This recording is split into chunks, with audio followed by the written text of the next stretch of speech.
आप अपने trading career में कितना सक्सेसफुल होंगे यह आपकी चार्ट रीडिंग स्किल पर डिपेंड होता है, क्योंकि आप और हम जैसे एक नॉर्मल रिटेल ट्रेडर को मार्केट के बैकएंड में फंडामेंटल लेवल्स पर क्या चल रहा है इसकी कोई जानकारी नहीं होती और ना ही हमारे पास इतने रिसोर्सेज उपलब्ध होते हैं।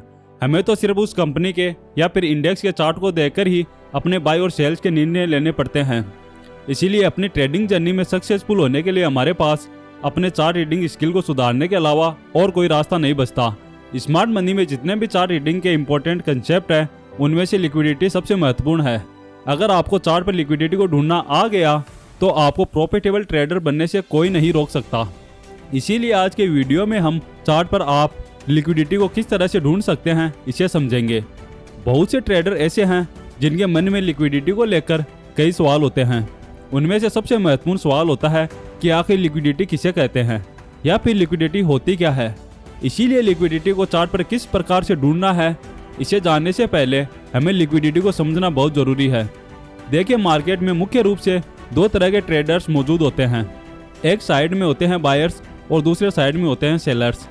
एक सेलर किसी स्टॉक को बेचता है तभी बायर उसे बाय कर सकता है। इसका मतलब एक बेचेगा तभी दूसरा उसे खरीद पाएगा और इन दोनों के दौरान होने वाले इसी ट्रांजैक्शन को ट्रेडिंग कहा जाता है। अब जब इन दोनों की संख्या एक दूसरे के बराबर नहीं तब तक उनके दौरान कोई भी ट्रांजैक्शन होने की संभावना नहीं है। जैसे कि इस चार्ट में यहाँ इस लेवल पर एक सेलर ने 1000 क्वांटिटी में स्टॉक्स को या फिर किसी ऑप्शन को सेल करने के लिए ऑर्डर लगाया है, लेकिन इसी समय यहाँ दूसरी तरफ एक बायर ने इनमें से सिर्फ 800 क्वांटिटी में ही बाय ऑर्डर्स लगाए हैं। तो इसका मतलब यहाँ सेलर्स और बायर्स के दौरान सिर्फ 800 क्वांटिटी के ही ऑर्डर्स एग्जीक्यूट होंगे और बाकी बचे 200 क्वांटिटी के ऑर्डर्स वैसे ही पेंडिंग पड़े रहेंगे। यानी कि यहाँ बेचने वाले ज्यादा है लेकिन खरीदने वाले कम है। इसका मतलब यह स्टॉक या फिर ऑप्शन लिक्विडिटी नहीं है, जिस कारण यह ट्रांजैक्शन कंप्लीट नहीं हो पाया। इसी कॉन्सेप्ट को स्मार्ट मनी में लिक्विडिटी के नाम से जाना जाता है।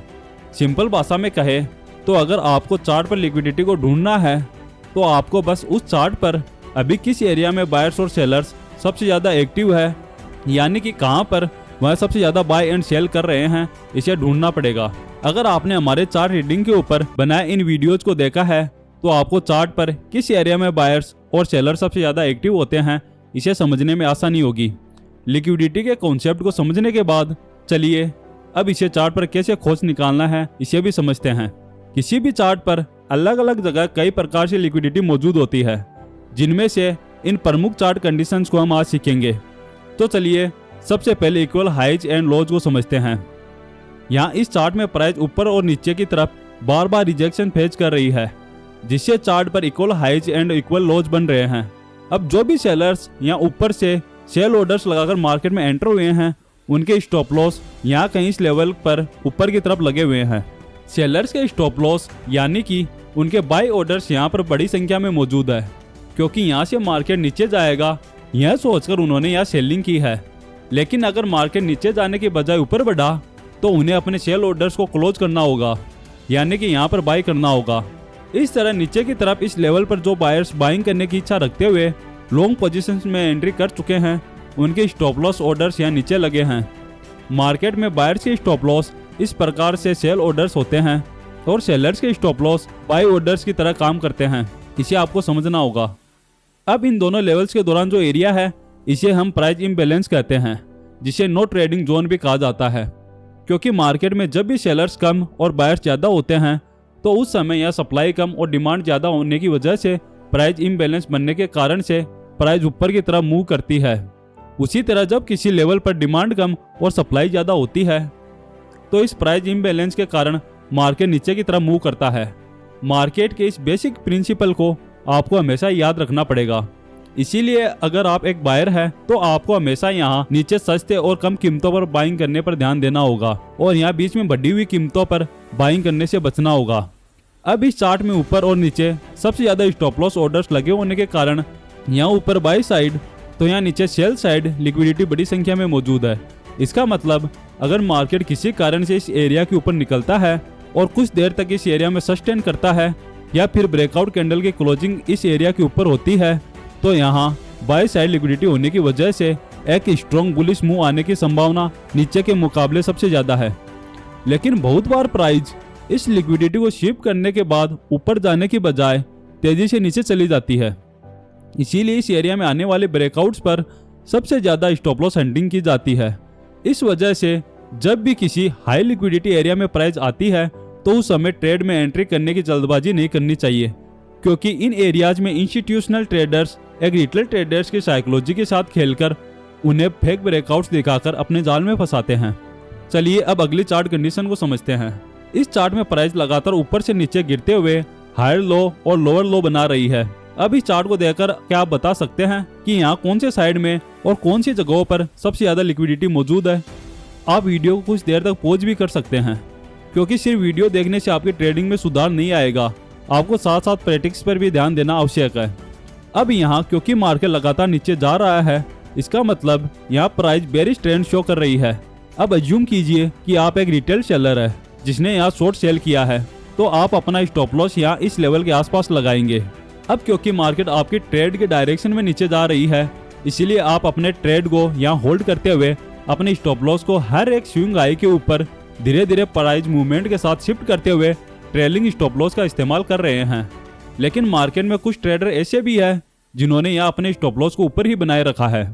तो कुछ ट्रेडर्स को यहाँ ऊपर एंट्री नहीं मिली तो उन्होंने यहाँ नीचे, तो कुछ ने यहाँ शॉर्ट सेलिंग करते हुए इन स्विंग हाइज के ऊपर अपने स्टॉप लॉस प्लेस किए हैं।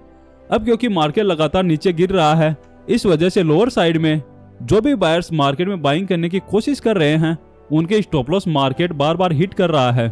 इस वजह से यहाँ बायर्स के स्टॉप लॉस बहुत कम संख्या में मौजूद है। इसके विपरीत प्राइस के बेरिश मूवमेंट के कारण सेलर्स के स्टॉप लॉस यहाँ बड़ी संख्या में अभी भी एक्टिव है। अब क्योंकि यहाँ सेलर्स के स्टॉप लॉस ऑर्डर है, इसीलिए यहाँ बाय ऑर्डर्स कंसीडर किए जाते हैं। अब अगर आप इस चार्ट को देखेंगे तो आपके ध्यान में आएगा कि यहाँ ऊपर की तरफ सबसे ज्यादा सेलर्स के स्टॉप लॉस यानी कि बाय साइड लिक्विडिटी मौजूद है।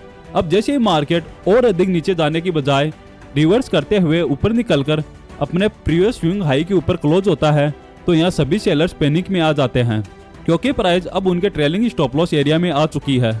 इस कारण वह शॉर्ट सेल करके बनाया हुआ अपना प्रॉफिट कम होता हुआ देखकर अपनी पोजीशंस को या तो खुद से एग्जिट करते हैं या फिर स्टॉप लॉस हिट होने की वजह से बाहर निकल जाते हैं, जिससे मार्केट में शॉर्ट कवरिंग होने की वजह से बाइंग प्रेशर बढ़ता है और प्राइस लगातार ऊपर की तरफ निकल जाती है। इस चार्ट में आप स्विंग हाई और लोज के साथ ट्रेंड लाइन का भी इस्तेमाल कर सकते हैं। जैसे कि यहाँ मार्केट जैसे ही इस ट्रेंड लाइन को ऊपर की तरफ ब्रेक करता है तो बायर्स इस ब्रेकआउट को देखकर एक्टिव हो जाते हैं और साथ में प्राइस के ट्रेंड लाइन रिजेक्शन को टूटता हुआ देखकर यहाँ सेलर्स पैनिक में आकर अपनी पोजीशन से एग्जिट होते हैं, जिससे मार्केट में बाइंग प्रेशर बढ़ता है। इसीलिए जब भी आप किसी चार्ट को देखते हैं तो उस समय चार्ट पर कैंडल स्टिक्स को देखकर आप बायर्स और सेलर्स इस समय किस एरिया में सबसे ज्यादा एक्टिव है इस बात पर जरूर ध्यान दें, क्योंकि मार्केट को बायर्स और सेलर्स ही चलाते हैं। देखिए, चार्ट रीडिंग एक कला है और इस कला में अगर आपको माहिर होना है तो आपको ज़्यादा से ज़्यादा प्रैक्टिस करनी पड़ेगी। चलिए अब कुछ और उदाहरण देखते हैं।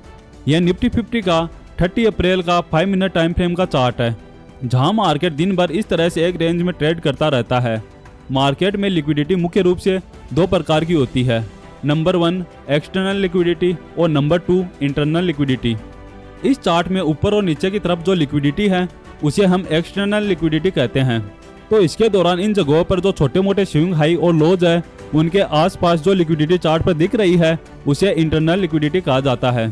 जब भी मार्केट एक्सटर्नल लिक्विडिटी स्वीप या ग्रैब होती है तो हमें बड़े मूव्स देखने को मिलते हैं, जैसे कि इस चार्ट में मार्केट ने लगभग 3 बजे यह जो लॉन्ग अपर वीक कैंडल बनाई है, इस कैंडल ने यह प्रीवियस हाई के पास जो सेलर्स के स्टॉप लॉस मौजूद थे उन्हें पूरी तरह से हिट करते हुए यहाँ लिक्विडिटी को स्वीप कर दिया है और इसके बाद सीधे नीचे जाते हुए लोअर लेवल्स की एक्सटर्नल लिक्विडिटी को ग्रैब कर लिया है। यहाँ अगर हम ध्यान से देखेंगे तो इस एक्सटर्नल लिक्विडिटी एरिया के अंदर मौजूद इंटरनल लिक्विडिटी को मार्केट ने इस फेक ब्रेकआउट के जरिए टारगेट किया है और यहाँ पर जो रिटेल ट्रेडर्स इस रेंज ब्रेकआउट के पास लोग ट्रेंड में एंट्री करके बैठे थे उनके स्टॉप लॉस लगभग इस एरिया में होने की वजह से यहाँ सेल साइड में लिक्विडिटी बहुत बड़ी संख्या में जनरेट हुई है। इस कारण यहाँ मार्केट ने इस लिक्विडिटी को ग्रैब करने के लिए सबसे पहले एक्सटर्नल लिक्विडिटी को स्वीप किया और बाद में इस इंटरनल लिक्विडिटी को ग्रैब करते हुए सीधे तेजी से नीचे चला गया। इसीलिए इंटरनल लिक्विडिटी एरिया के पास अगर कोई एक्सटर्नल लिक्विडिटी एरिया मौजूद होता है तो ऐसे सिचुएशन में हमें ट्रेड लेने से बचना चाहिए, क्योंकि इस एरिया में आपके स्टॉप लॉस हिट होने की संभावना सबसे अधिक होती है। अगले वीडियो में आप किस टॉपिक को समझना चाहते हैं कृपया कमेंट में ज़रूर बताइए। और अगर आपको यह वीडियो अच्छा लगा तो वीडियो को लाइक और चैनल को सब्सक्राइब करना बिल्कुल ना भूलें। धन्यवाद दोस्तों।